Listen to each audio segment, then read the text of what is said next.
Hey boys and girls, today we're going to read one of the books that we looked at on Monday, Jalapeno Bagels. It's a realistic fiction story by Natasha Wing. Realistic fiction is set in the present day and includes settings and situations that could happen to real people in our world. It is fiction though, because the writer's imagination created the story. Just like yesterday when we read Solomon Singer. It was realistic fiction, but Cynthia Rylant made up the story. And we talked about how that could mean that the story was partly inspired by real events, similar to Wonder when she and her children saw the boy in the ice cream shop. And then she created a whole character and setting and situations based on that event. So just because it's realistic doesn't mean it couldn't happen. It's real in that sense. But it also, we need to remember that it is partly imagined and that there are some parts of the story that the author gets to make up any way they want. The second thing we need to think about is that realistic fiction writers write their stories in chronological text structure, meaning the story is told in the order of time. Chronological is a pretty cool word to break down. Chrono means time, and logic means order. If you break it down to its old word origins, like its ancient Greek or Latin roots. This will help us remember chronological text structure as we're reading our realistic fiction. Since the events happen in the order of time, realistic fiction always has three major parts: beginning, middle, and end.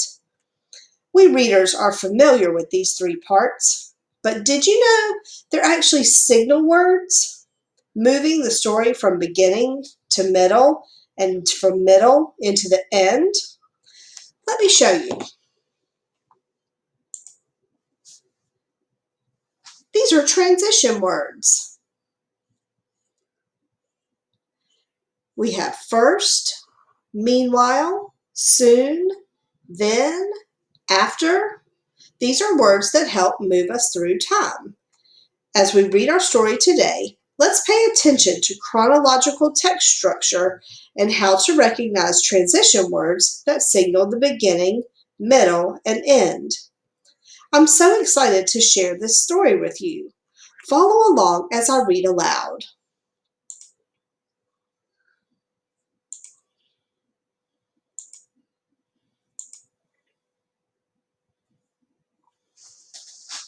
What should I bring to school on Monday for International Day? I asked my mother. My teacher told us to bring something from our culture. You can bring a treat from the panaderia, she suggests. A panaderia is what Mama calls our bakery. Help us bake on Sunday, then you can pick out whatever you want. It's a deal, I tell her. I like helping at the bakery. It's warm there and everything smells so good. Early Sunday morning, when it is still dark, my mother wakes me up. Pablo, it's time to go to work, she says. We walk down the street to the bakery. My father turns on the lights. My mother turns on the ovens. She gets out the pans and the ingredients for pan dulce. Pan dulce is a Mexican sweetbread. So we're going to stop there just for a second. I hope you noticed this phrase right here. Early Sunday morning.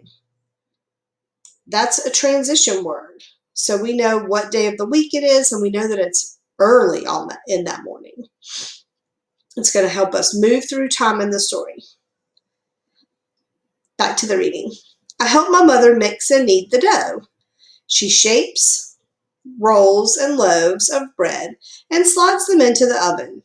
People tell her she makes the best pan dulce in town.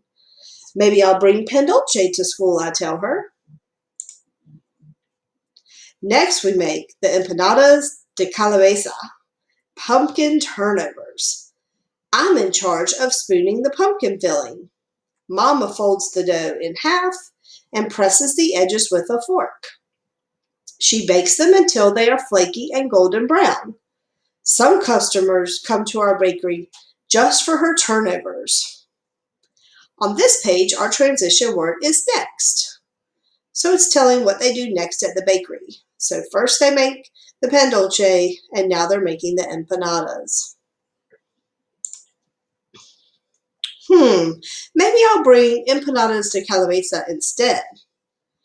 You'll figure it out, she says. Ready to make chango bars? Chango means monkey man. Mama lets me pour in the chocolate chips and nuts. When she's not looking, I pour in more chocolate chips. I could bring chango bars. They're my favorite dessert. Mine too, says Mama. This batch should be especially good. I put in extra chips.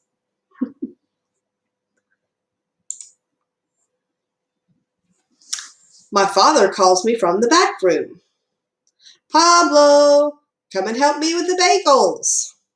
Papa speaks English and Yiddish. He learned Yiddish from his family in New York City.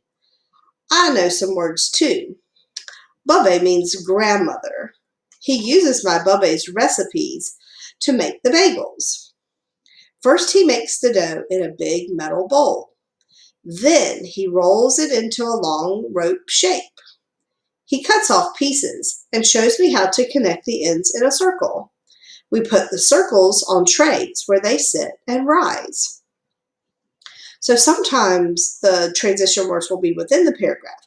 So first we make the dough, then we roll it out, and that. So sometimes you might see those transition words within a paragraph as they're doing their activity, especially if it's like something that has a lot of steps. While we are waiting, my father makes challah, Jewish braided bread. He lets me practice braiding challah dough at my own counter. It's a lot like braiding hair. The customers say it is almost too beautiful to eat. Maybe I'll bring a loaf of challah to school, I tell Papa. He smiles. When the bagel dough has risen, he boils the bagels in a huge pot of water and fishes them out with a long slotted spoon. I sprinkle poppy seeds and sesame seeds, and then they go into the oven. Maybe I could bring sesame seed bagels with cream cheese. No lox? Lox is smoked salmon. My father's favorite bagel is pumpernickel with a smear of cream cheese and lox. I crinkle my nose. Lox tastes like fish. Jam is better.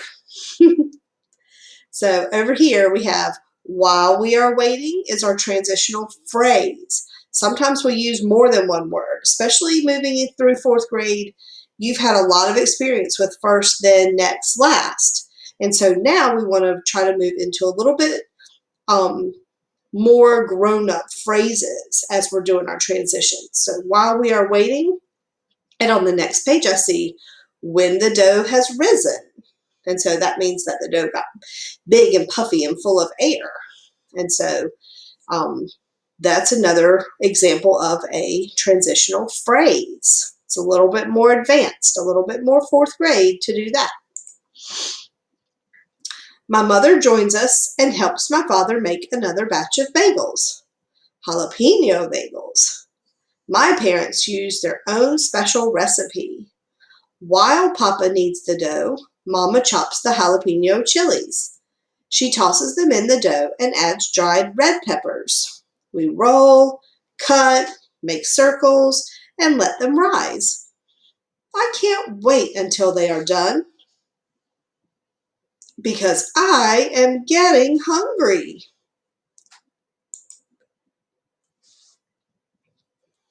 Have you decided what you're going to bring to school? Asked Mama. It's hard to choose. Everything is so good, I tell her. I look at Papa, except for lox. You should decide before we open. Oh, I do that every time. Or else our customers will buy everything up. I walk past all the sweetbreads, the chango bars, and bagels. I think about my mother. and my father and all the different things they make in the bakery. And suddenly I know exactly what I'm going to bring. Jalapeno bagels, I tell my parents, and I'll spread them with cream cheese and jam. Why jalapeno bagels? Asked Papa. Because they're a mixture of both of you, just like me.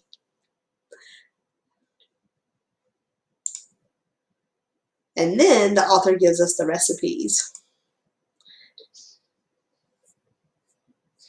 Probably should have looked at those pronunciations beforehand. Pendolce, so say pendolce. Panaderia, I think I did that okay. Jalapeno chilies, I knew I could do that one.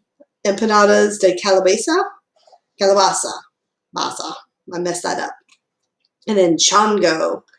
So I think I did chango instead. So I put the A and G together. So chango. So and then bagel, booby or bubby, maybe with the short U, challah, and lox. I knew that one. Okay, so we had two different cultures in this book. If we're thinking about that beginning, middle, and end, we're set up. The introduction of the story is here, and we know that the child needs to bring something for his class to share with his class.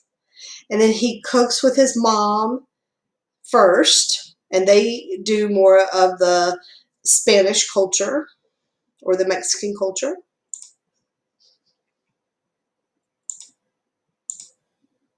Then in the middle, it switches and he cooks with his dad. And then they're cooking more of the Yiddish culture, the foods that would be more considered from Yiddish or Jewish culture. And then at the end, for story structure, we have the ending. He has decided what to bring to share with his friends, and he gives us the reason why he picked, based on his mother's culture and his father's culture and how they're mixed together. And then I love how we listened for those transition words as we were reading through our story.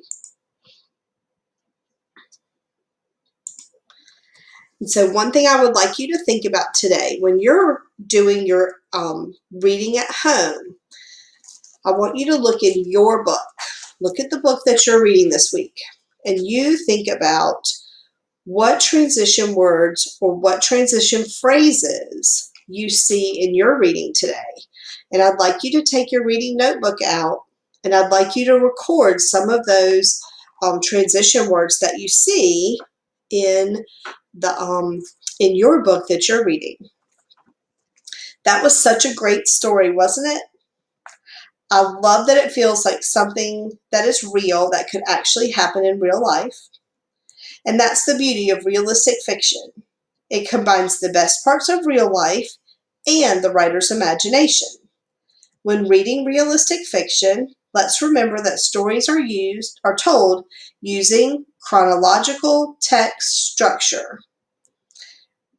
Knowing that realistic fiction uses chronological text structure means we know how to look for a beginning and a middle and an end, and how these parts are signaled by different transition words or transitional phrases. This will help us understand our reading when we read realistic fiction together during our reading workshop and when we read independently.